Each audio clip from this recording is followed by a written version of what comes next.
Bapatla municipal పరిధిలోని 15, 16 వార్డుల శృంగారపురం, భీమవారిపాలెం ప్రాంతాలను మున్సిపల్ కమిషనర్ ఎం హాసిని సందర్శించారు. స్థానిక వార్డు నాయకులతో కలిసి ప్రజల సమస్యలు తెలుసుకుని వెంటనే పరిష్కార చర్యలు చేపట్టాలని అధికారులకు ఆదేశించారు.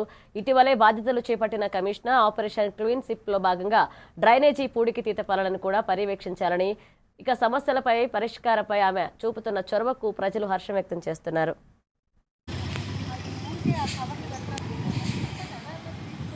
చిన్న రిక్వెస్ట్ ఏంటంటే మేడం, ఒక పని చేద్దాం మేడం. అక్కడ పార్క్ దగ్గర బోర్డు ఉంటుంది. ఇక్కడ చెత్త వేసినా ఏం చేసినా పెడితే అంత అవేర్నెస్ వచ్చినప్పుడు ఆ ఫోటో అంటే అట్లా అని కాదు మేడం, కొద్దిగా భయం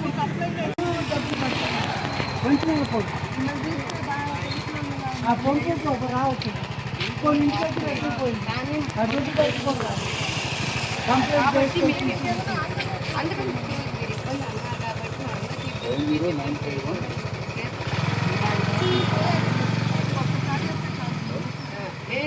కానీ మంచినీళ్ళు వచ్చి 3 సంవత్సరాలు అదే దానికోసం వచ్చాను. అసలు ఇప్పటికి ఎంతమంది వచ్చేది ఆ రోడ్డు ఉన్న చెత్తంతా తీసుకొచ్చి దాంట్లో పోస్తారు. ఇవన్నీ నానా ఆగు.